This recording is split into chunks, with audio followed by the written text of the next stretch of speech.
it's the Abstract Oracle, and I am here with another video. This video is going to be a little more serious because of recent incidents that we've experienced. It just seems like, I don't know, in the last couple of weeks that we've just been getting back-to-back things going on, and I've always wondered, like, what the energy is behind all of this. So I pulled out some cards, and I just want to see what's going on, you know, and how we should prepare ourselves for what's happening. I have my own opinions, but I like to see what the cards have to say. So I have the Energy Oracle cards that I'm going to be using, the Gateway Oracle cards, and then the Ascended Master cards. So starting with the energy cards. I have a lot of emotion about what's going on. So when I was about to do the video, I decided, I was like, okay, well, let me go look and see, you know, because I heard that Amy Cooper had apologized, but I hadn't seen anything myself. So I was like, okay, well, let me see what's out here. Let me see if she did an interview, because I saw that they had interviewed Christian Cooper, but I didn't see that they had interviewed her. So I was like, let me see if I can find something to really, you know, see what's out there about her and this apology that she gave, because I didn't hear anything about it being on the news or anything like that. I couldn't find anything. Now, I'm not saying I'm the best researcher or whatever. I'm not. But I am in tune to my instincts and my intuition. So I was like, I've had a feeling I wouldn't find anything, because I noticed after so many apologies that had gone out, where, you know, Barbecue Becky's and whomever, they stopped doing those television interviews. They weren't on the news. They weren't on the news anymore, right? So it was like, okay, that's interesting, because they were making themselves look worse. And now even in print, where you can actually erase what you decide to put out there before you do it, you find that people are not, you know, the apologies, written apologies, are just as bad, because they're empty. And that's the thing is, an apology can be empty if it's not accompanied by atonement. And I like to, what I call, relanguage things. So it is atonement. A tone, a particular tone that is meant. That when I'm saying these words, the tone that I'm taking in these words are meant. And what I mean is, I apologize to you that I offended you or I hurt you, and I am going to do better. Atonement. It can be at one, meant to become harmonized, to blend perfectly together, or it could be atonement, a tone that's taken that is intentional. Atonement, at one meant, either and both work. And see, when you just say, I'm sorry, and then you continue to do the same behavior, or I apologize, I'm sorry, I lost myself, I don't know, this is not normally how I act, but blah, blah, blah, and you start buts and excuses, and if you, and all those things, that's not an apology. That's not an atonement. Those are empty words, lip profession, which is why people can do, you know, they treat us like they treat Jesus. You know, you want to do all your sinning and everything, and then you go, oh, Jesus, I'm on your deathbed, and oh, Jesus, I'm so sorry. Now I can go to heaven. We're not Jesus in that sense, okay? You're not going to keep doing us in the way that you're doing us and expecting our forgiveness. We don't have to forgive you, and we don't forgive you. You know, no, you haven't done anything. You can't give. We can't extend forgiveness to you for real because you keep doing the same thing. You keep doing the same behavior. Because again, atonement puts action behind it. It's not just empty words, which is often what these apologies are. I hear a lot of people talking about they're tired.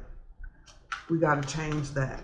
We can't keep saying that putting that energy out into the atmosphere. Words are powerful. So when we're talking about being tired, we are putting ourselves to sleep.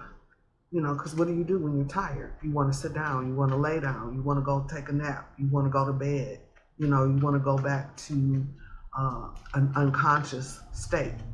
So we can't be tired. We can't afford to be tired. What it is that we're frustrated and we're over it. And so it would be better for us to say we're done with that than to say we're tired. We can't keep putting that mantra out into the universe. And if you notice, see, this is the thing. Whenever you deal with the media, you're always going to have what they want to direct the narrative to be. They're going to tell you what they want you to hear. They want to tell you what people are saying. Everybody is not feeling tired. Some people are amped up. You can't be tired and right at the same time, or protest at the same time. That doesn't make sense. Those people aren't tired. So everybody is not tired. So stop taking that mantra on, right? Those words should not be used. We have to cut that out. We have to start, because that's giving our power away. We're giving our power away every time we say I'm tired. We understand that you don't want to feel this feeling anymore. I understand that. But we have to be careful with the words that we put out. Even the I can't breathe. You know, we're walking around with the shirt on, with the words on our chest, and we're saying it in our chants, and when we're protesting, that can't be the mantra. Because what happens, you put that out in the universe only says yes. So I can't breathe. Oh, okay, so you want to continue not being able to breathe. We can say we're done. And then that puts a bow on it and wraps it up for real. Because tired doesn't make things stop. We have the power to use our words to put that out in the universe and let it be done. Because that's what we really want. Tired is not going to fix it. You know, we want it to be over. We want it to be done. We don't want to continue to do this every so many years. We have this outbreak of these killings of Black people, and then it dies down for a little while, and then the rears back up again, and it dies down, and then rears back up. And we've been doing this. This has been the game for centuries. So now we have to do some things that are unexpected. Voting is not going to work, y'all. It's not going to work. Sometimes we float in between being 12% of the country to 15% of the country. The majority rules, right? We can't expect to change the system by using the system. It doesn't work. We've tried that. So now what? That's where we are right now. Now what? What's the next move? We've boycotted. We've protested. We've marched on Washington. We've Million More Movement marched, and we've done all of these different things, and things still go back to being the same. And you have to think, these people that are the forces that be, that are the lawmakers and things like that, they are prepared for you to riot. They expect that. They expect you to get emotional and act up, and they expect you to be tired. That's what they want you to be.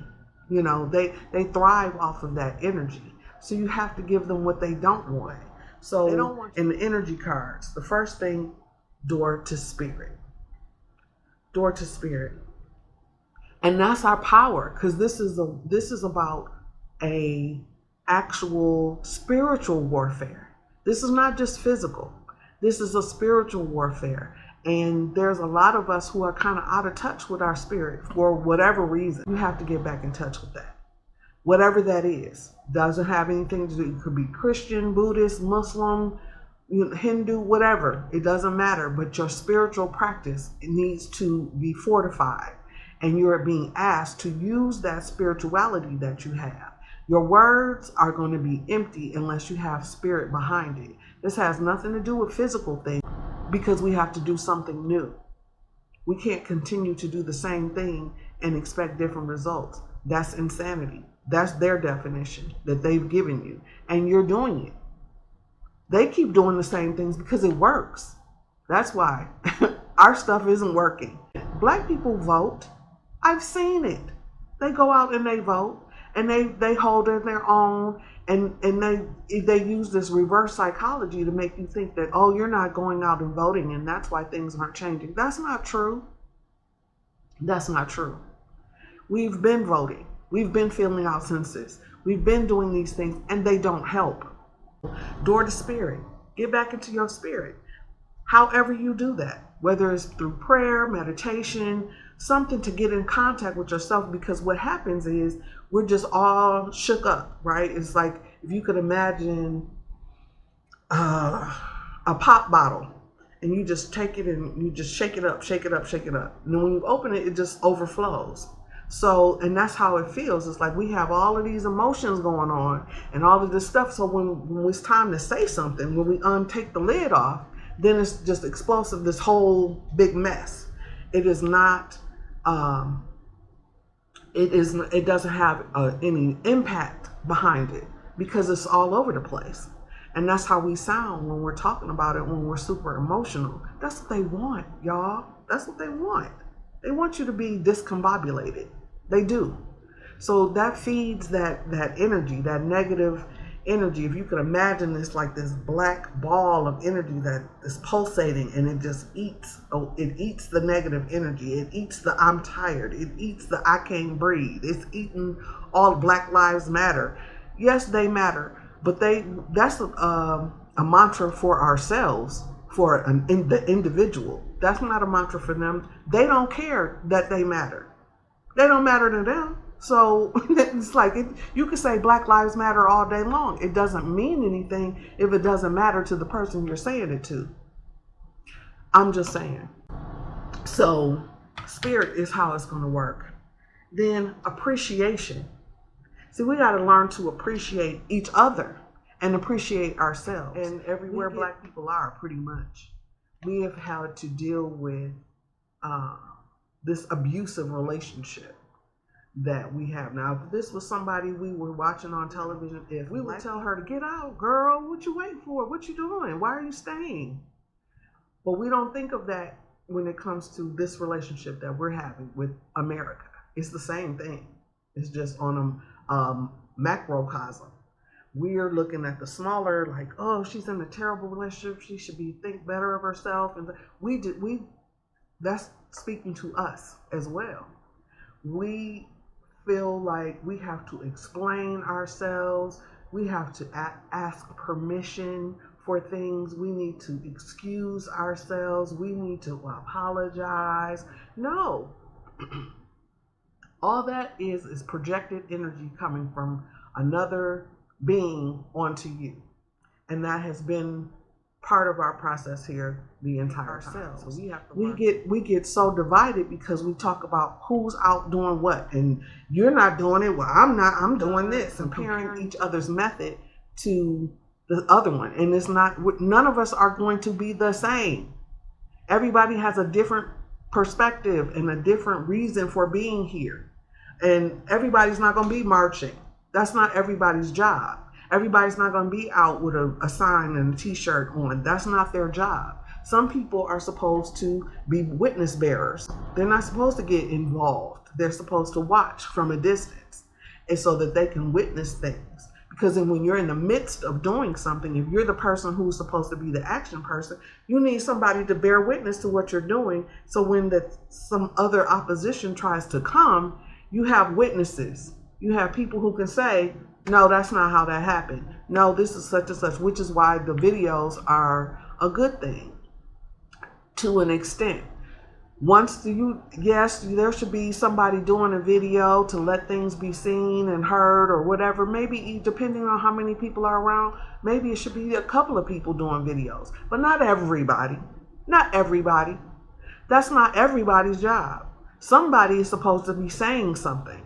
Like, no. We don't say no. No is a complete sentence. No.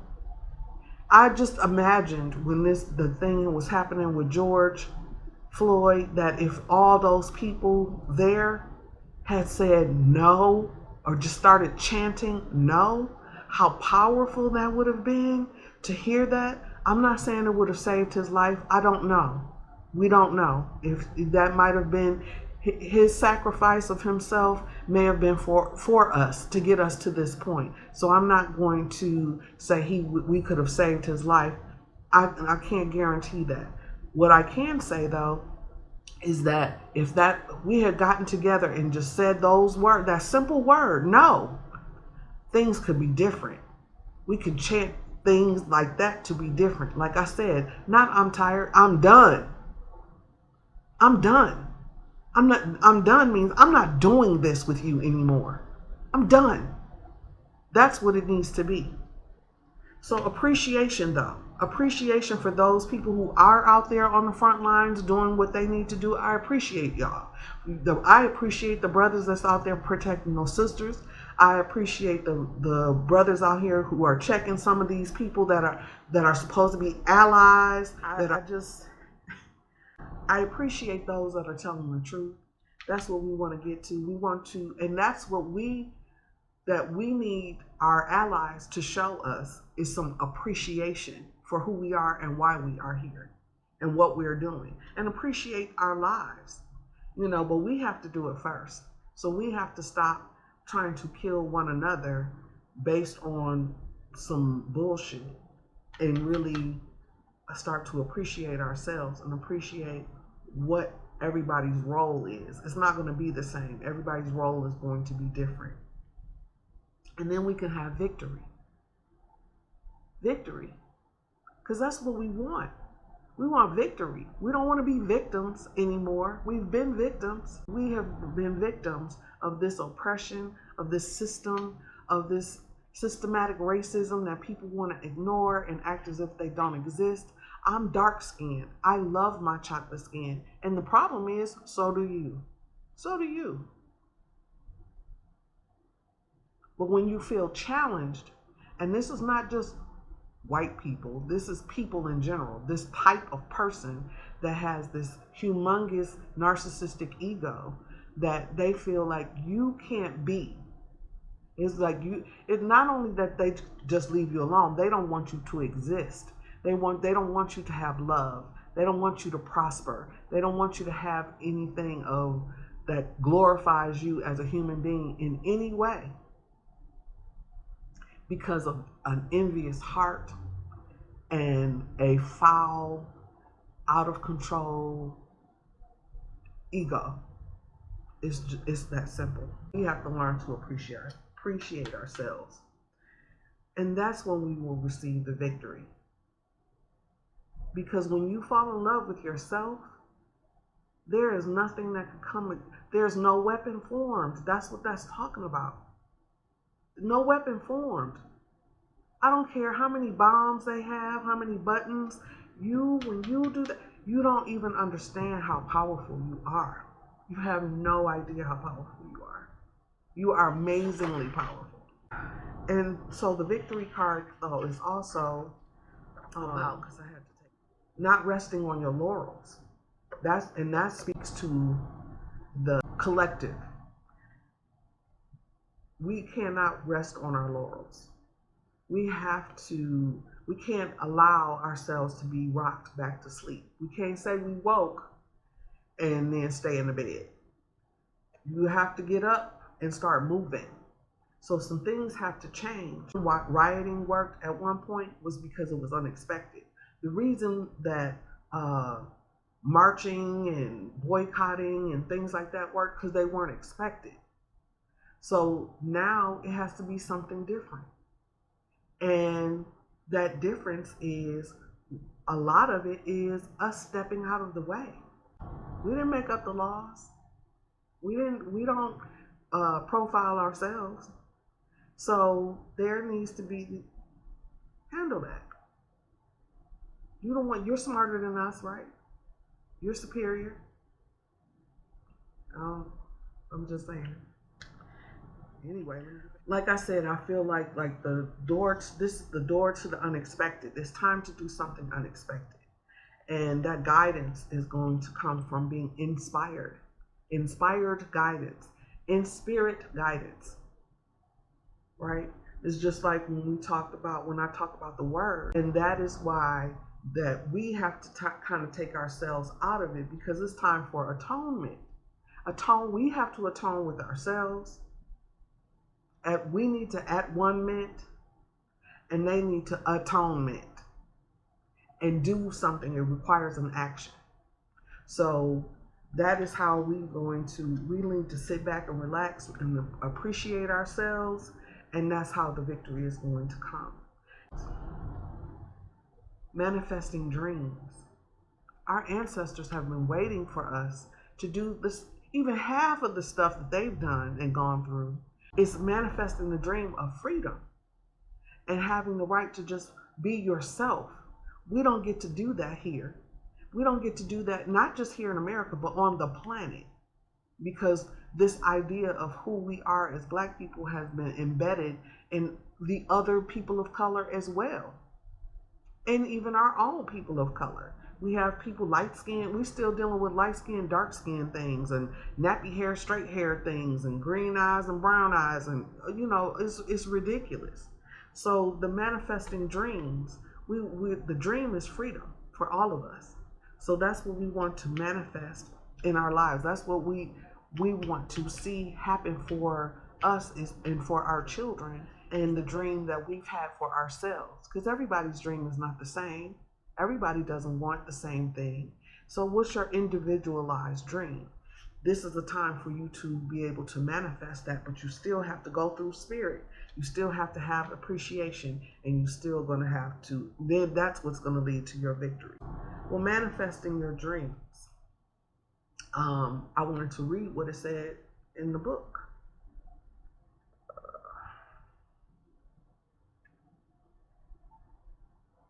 Life goes in cycles. There's a time for planting seeds and a time for harvesting bounty. And by the way, these cards are by Denise Lynn, the Oracle cards, Gateway Oracle cards. Your innermost dreams and desires are manifesting. Don't stop the flow by doubting the process. All is about to unfold according to the highest good. The universe wants you to know the seeds of desire you planted so long ago, perhaps even before this life, are coming to fruition.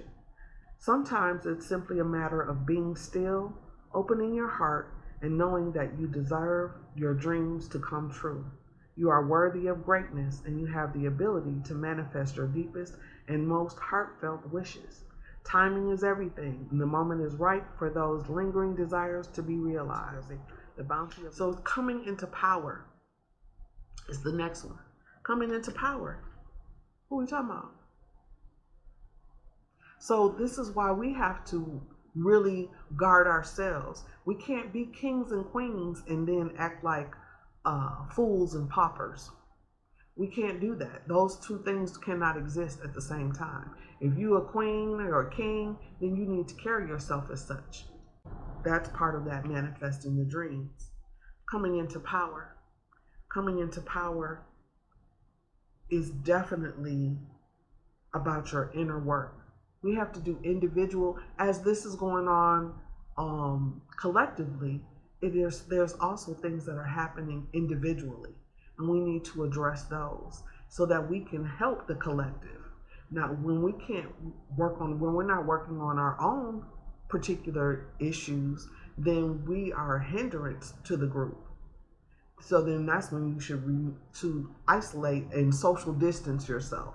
If you can't be of help, if you don't have an idea that can be helpful, you don't have anything to contribute, it's okay. Maybe your role is not to do anything. There's some people that's going to be their role. that they don't have to do anything. Everybody didn't march when Martin Luther King marched. Everybody didn't get off the bus and do, So it's like there's certain roles that people play that doesn't necessarily mean that you're not being part of the team. So that coming into power, knowing your role and doing your work, that's what you're supposed to be doing here. And then you can follow your bliss. And again, that's victory. It's victory in that. And it's like, I step into my power boldly and confidently. You have been gathering your inner forces and you're coming into your own strength. Assume your power. Accept the vibrant truth that all you need is already within you. It is safe to own your deepest inner gifts. The universe wants you to know if you have given away your authority to someone or something else, if you have given away your authority to someone or something else, now is your chance to reclaim it. Pulling this card indicates that it is time to stand in your own light. If you're holding on to any beliefs that you won't be liked or will be rejected if you step into your potential, let them go. The more you shine in your own guidance, the more others can see the glow of their own capability. Your strength can heal others and bring light into the hearts of many. So this coming into power is back to the going into their spirit, the door to spirit, because that's where the power is. Power comes from that internal thing that we have within us. Follow your bliss. Follow your bliss. How many of us know what bliss is or even feels like? I can't say that I do. That's what I want to get to. I want to manifest my dream so I can follow my bliss. That's where we want to come. That's where we're coming into power. So we want to really try to focus on those things. Door to spirit.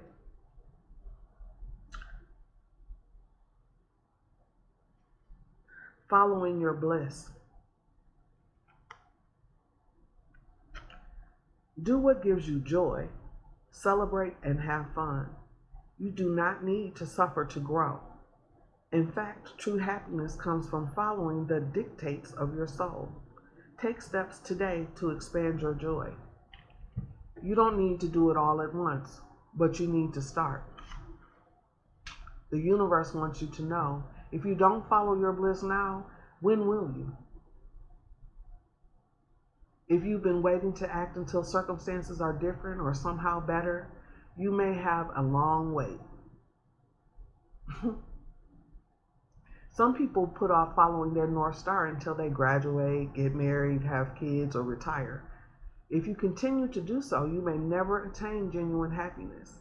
Take steps today to experience the sweet nectar of life. That's internal. That's what we should be doing for ourselves, right? Because this is the outside stance. This is where we should be doing. This is what we should be doing for our internal health and healing. And then finally, I'm using the Ascended Master cards for the actions that we should be taking these cards. So then we have, okay, so I had done the energy cards, that was the gateway cards. Now here we are with the Ascended Master cards. And we have priorities. That's the thing that we have to focus on. Priorities. What's the priority? Is the priority to get police to stop killing Black people? Or is it something bigger than that? That's not to say that that's not a goal, but that might be goal number one. But then what's 2, 3, 4, 10, because there's, and so priorities. And it says, let go of procrastination and perfectionism. Break major goals into smaller goals. So that's a solution that we have that we could use in this situation. Okay. Purification. So I wrote down what the card is about, and it says something involved in this situation needs purifying. Well, of course, because the only way we're going to purify it is tell the truth. As long as we try to ignore or, deny or, any of the tactics that the ego likes to use to avoid handling growth and handling a situation, that needs to be purified. We have to really purify our intentions and our motives as well. Are you out there just to get off your frustration? We rioting, let me go break some windows and so I'll feel better. Or are you going because you truly have passion about what it is? Because if you're not going with the right intention, that's where you'll find yourself. And especially people of melanin. You can't say you're God and goddesses and not expect to get the retaliation faster and harder back to you. You can't do that. That doesn't work. Mathematically, it does not work. So because you are God and goddesses and kings and queens, then you have to own that. And not the pomp and circumstance, not just that part of it. We look dressed up and we fly and we, look at me, what I got and all this stuff. But it's also internal. It's internal. So doing your work, purifying yourself, cleaning up your internal self, and not just physically, because we like to just do stuff, keep it surface and physical. We want to fast and, we exercise and do all those things, which are great. But you don't fast from talking about people. Do you do that? Do you fast from talking about people? Do you fast from judging people? Do you fast from negative thoughts? Do you exercise your power and not your force? Do you exercise your ability to create and generate love?